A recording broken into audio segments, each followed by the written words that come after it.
اليوم اللي هو تعبير بالغ عن ما يحدث. إذا كان ممكن توسعوا شوية الدائرة، نوسعوا اليوم الفضاء العام، الشارع العام لكل الصحفيين والصحفيات. رجعوا الدائرة المصور. نسمعوا بعضياتنا اليوم. هذه اللحظة اللي هي حفل للصحفيين والصحفيات لأجل الكرامة ولأجل المطالبة والدفاع عن حرية التعبير وحرية الصحافة. مرحبا بكم كاملين اليوم.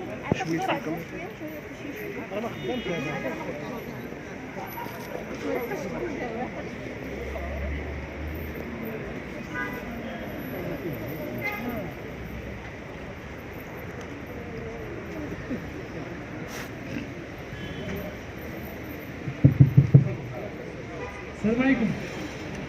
شويه كاميرا.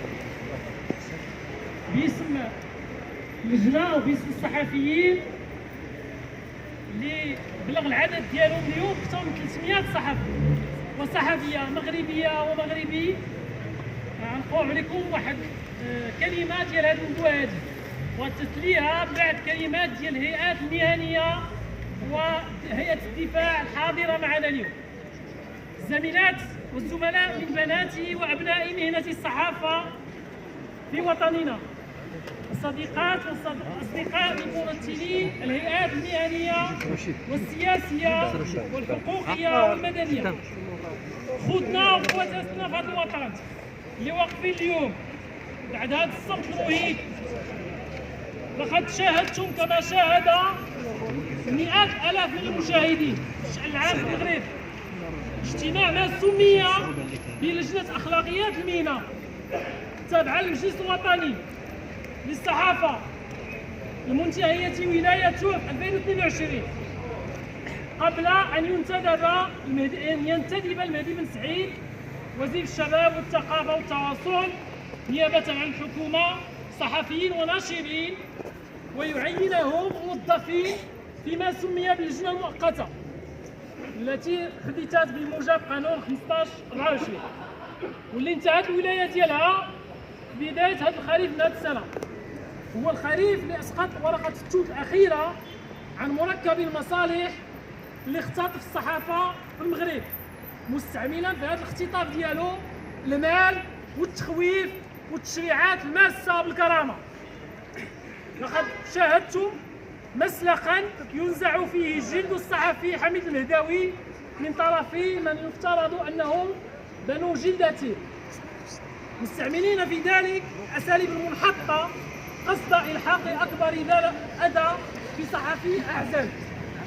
والحقيقة أن ما شاهدتموه لم يكن مجرد طقس لكسر روح صحفي متمردين بالأسلوب ديالو الخاص، بل أوجه من أوجه السياسة الصامتة المعتمدة لسنوات قصد فصل الصحافة عن الوظيفة ديالها الاجتماعية بوصفها منتجة للمعرفة العمومية.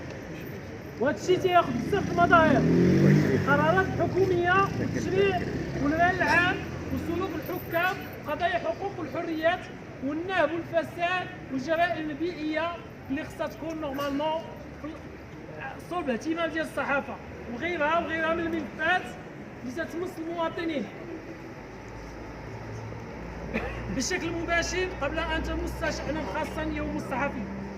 إن المصلحة العامة مثلا، إن الصحافة مصلحة عامة مثل التعليم والكهرباء تنير غرف الظلام والظلم وتكشف الستار عما يراد أن يبقى سريا ومتواريا كغرفة ما يسمى بلجنة أخلاقيات المهنة التي تكلفت بإعدام الصحفيين والصحفيات مهنيا قبل أن تتلقفهم أذرع أخرى في تحييدهم بشكل نهائي من الفضاء العام. الإخوة والأخوات، هذه الوقفة اليوم وقفة مهمة في التاريخ ديال المهنة ديالنا. إلا ما وقفناش اليوم على ما يقع ربما نقدروا نقراو الفاتحة على المهنة ديالنا. مزيان انكم حاضرين اليوم بكثافة باش تصوروا، باش توقفوا وتعبروا امام شي حاجه كبيره وقويه وتتخلعنا سميتها المركب المصالح التي تلبس جسم الصحافي المغربي وحول وحولت الصحافة إلى وسيلة لإبعاد المغاربة عن القضايا المصيرية ديالهم عبر كاميرات تطارد شبهات الخيانة الزوجية. وتنشكر المناضلين ديالنا اللي تيعاونونا في التقنية من الصحفيين شوية مازال ضعاف هادشي.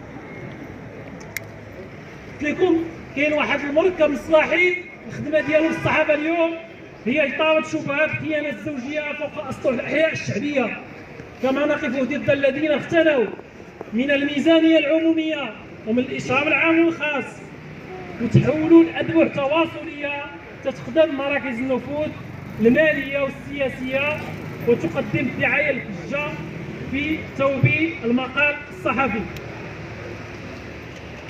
عندنا بزاف ما يتقال وخاصنا نسمعوا بعضياتنا اليوم الإخوان، وهذه مهمة باش نسمعوا بعضياتنا والميكرو مفتوح للجميع. بعد ذلك لقد فتح الباب واسعا اليوم لكل هؤلاء بتنسيق تام مع وزارة المهدي بن سعيد.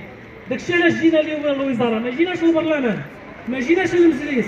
المشكل كاين هنا اليوم، المشكل غيتحل هنا مع هذا السيد اللي كاين هنا ومن يخدموه واللي خدامين معاه بوصفه الابيض الظاهر من الجبل الجليد وسط هذا البحر المهني الاسود، ومع معينيه في لجنته المؤقته لكي يحتلوا كرائس التمثيل ويبسطوا يدهم الآثمة على الجمعيات والنقابات والتنظيمات والصناديق والجوائز المهنية المتصلة بالقطاع ديالنا الإعلام والصحافة. بزاف الأساليب تيستعملوا آخرها مشروع القانون رقم 26/25 المتعلق بإعادة تنظيم المجلس الوطني للصحافة. اليوم هذا القانون خصو يتسحب، وهذا المطلب ديالنا الاول والاساسي. الى داز هذا القانون ما بقات عندنا صحافه في هذه البلاد. لقد دبر مشروع القانون هذا بالليل وتم التصويت عليه في لجنه البرلمانيه بالليل وحمله ساع الى غرفه المستشارين بالليل ايضا. قانون فصل على مقاس اكبر المشهرين والمشهرين والناشرين لاعراض الناس والمستفيدين من الدعم العمومي امام اقليه من الصحفيين الذين لن يكون لهم من مجلسهم الوطني الا الاسم المكتوب على يافطه فيلة المكترات في حي الاميرات. لقد وصف السيد سعيد الامس مجلس المستشارين الصحفيين والصحفيات المعترضين على هذا هذا المشروع القانون العدميين.